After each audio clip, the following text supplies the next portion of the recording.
नमस्कार। मैं doctor PD महंत। इस समय मैं आपके सामने देश की सबसे ज्वलंत जो मुद्दा है इलेक्टोरल बॉन्ड पर मैं उस पर चर्चा करना चाहता हूं। लोग उसको इलेक्ट्रल बॉन्ड कह रहे हैं, तो उसे मान लेते हैं कि इलेक्ट्रल बॉन्ड ही है। जैसे इलेक्ट्रल पाउडर होता है, उसको आप घोलते हैं, पीते हैं, तत्काल एनर्जी मिलती है, तो इलेक्ट्रल बॉन्ड ही मान लीजिए। लेकिन है वो इलेक्टोरल बॉन्ड, उस पर मैं चर्चा करना चाहता हूँ। दुनिया के हर जगह पे चंदा लेना कभी भी बुरा नहीं माना गया, गुप्त दान को कभी बुरा नहीं माना गया। फिर हमारे यहाँ तो सदियों से परंपरा रही है कि हमारे यहाँ गुप्त दान किए जाते रहे हैं, चंदे दिए जाते रहे हैं। और गुप्त दान के लिए तो कहा जाता है कि दाएं हाथ अगर कोई दान करता है तो बाएं हाथ को पता नहीं चलना चाहिए। फिर किसी भी पार्टी को चंदा लेना, उसको चंदा लेने का पूरा अधिकार है, क्योंकि कोई भी संस्था, कोई भी संगठन या कोई भी पार्टी चलाने के लिए आर्थिक संसाधनों की जरूरत होती है, तो उसके लिए चंदा लेना चाहिए, जायज चंदा लेना चाहिए। और जो सत्ता दल की जो पार्टियां होती हैं या जो ताकतवर संगठन होते हैं, उनको चंदा ज़्यादा मिलते हैं, क्योंकि वहां से उपकृत होने के ज़्यादा चांसेस होते हैं। तो ये कोई मुद्दा नहीं है कि चंदा उनको ज़्यादा मिल गया, उनको ज़्यादा हिस्सा मिल गया, ये कोई मुद्दा नहीं होना चाहिए। और ये कहा भी जाता है कि दुनिया में कोई भी चीज़ जो है बिना भय, लालच या स्वार्थ के नहीं किया जाता। तो यहाँ पर जो सत्ता दल हैं या सत्ता में जो बैठे हैं, उनको अगर ज़्यादा मिल रहा है, वो ज़्यादा जगहों में उनके शासन है, ज़्यादा राज्यों में उनकी सरकारें हैं, और वो पूरे देश में उनका शासन है, तो उनको अगर ज़्यादा मिल रहा है दान, तो ये कोई मुद्दा होना नहीं चाहिए। ये बेतुका मुद्दा है।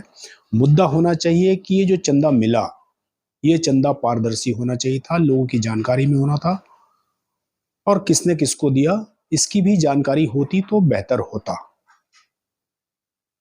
तो चंदा लेने के बाद अगर आप उसके एवज में आम जन के जो संसाधन हैं, जो देश की संपत्तियां हैं, उनको अगर आप किसी और को, किसी निजी हाथों में देने की कोशिश करते हैं, तो ये गलत है।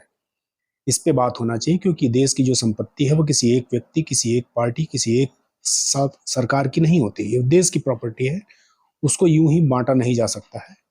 ये मुद्दा होना चाहिए। और फिर इसमें दूसरा मुद्दा आता है कि इस लिस्ट में ऐसा पता चलता है कि आ, पाकिस्तान और चीन से संबंधित कुछ कंपनियां हैं, उनसे भी चंदे लिए गए हैं। एक तरफ तो आप उन्हें, दोनों देशों को दुश्मन देश मानते हैं और आम जन से अपील करते हैं कि उनका बायकॉट करें, उनकी किसी भी चीज़ को ना खरीदें, उनका किसी भी तरह से उनका सही मतलब उनका समर्थन ना करें। कोई अगर जिंदाबाद उनके नारे लगाता है तो देशद्रोह लगाते हैं। लेकिन उन्हीं लोगों से, उन्हीं देशों की कंपनियों से आप चंदा भी लेते हैं।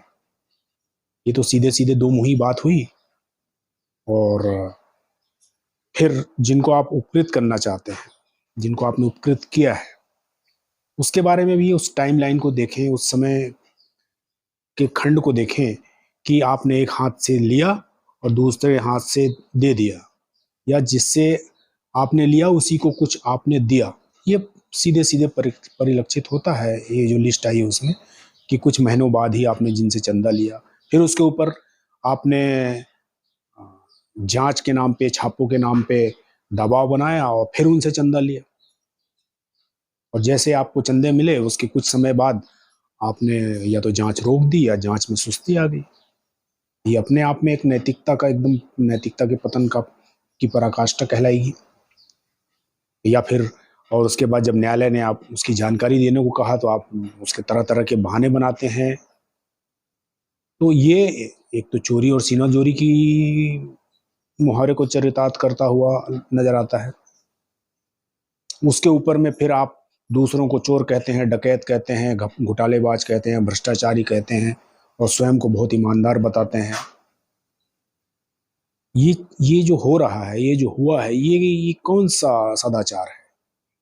ना उस पर आप बात करना चाहते हैं, ना आप उसमें कोई जवाब देना चाहते हैं। आप बताइए, आपकी पार्टी है, सबसे बड़ी, दुनिया की सबसे बड़ी पार्टी है, भारत देश में आपका सत्ता है, ज्यादातर राज्यों में आपकी सत्ता है, तो आपको ज्यादा चंदा मिले हैं, इसमें बताइए, इसमें छिपाने की क्या बात है? छिपाने का मतलब है कि कहीं ना कहीं कुछ गड़बड़ है।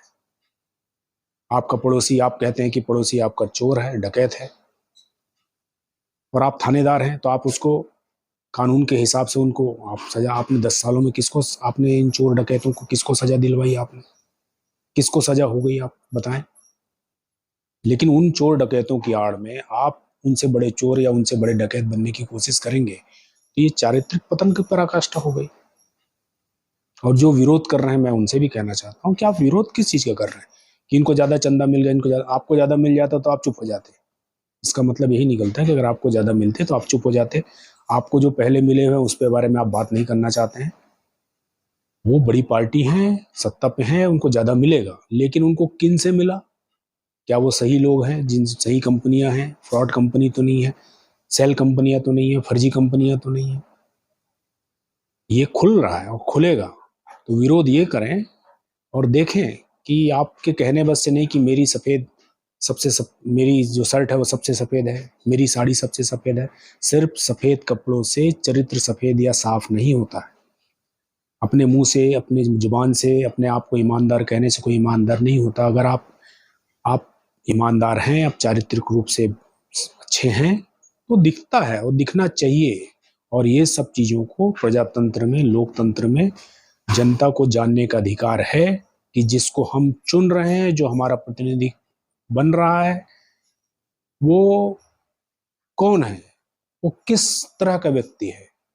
हम जिसको वोट दे रहे हैं उसके पीछे पैसा किसने लगा रखा है, उसका बॉस कौन है, ये जानने का हक हाल फिलहाल में, जब तक हमारा लोकतंत्र जीवित है, हमारा संविधान जीवित है, तब तक हमें जानने का अधिकार है और इसे हमें जानना ही चाहिए। और मैं जनता से अपील करता हूँ कि सच्चाई को जाने बिना, जो प्रचलन में जो चल रहा है कि चमचे, विपक्षियों को चमचा कहा जाता है और जो सत्ता दल के साथ हैं उनको भक्त कहा जाता है, दोनों चमचे और भक्त के चश्मे को उतारें और देश हित में जो आपको सही लगता है उस पे मनन करें। और बहुत जल्द ही आपको चुनने का अवसर मिलने वाला है कि आपकी सरकार कैसी होगी, वो आपके हाथ में है। इस उंगली पे विश्वास करिए, यही लोकतंत्र की जीत होगी। सिर्फ दिल से ना सोच के दिमाग से भी सोचिए कि देश का भविष्य कैसा होगा, आपके आने वाली पीढ़ियों का भविष्य कैसा होगा। नमस्कार।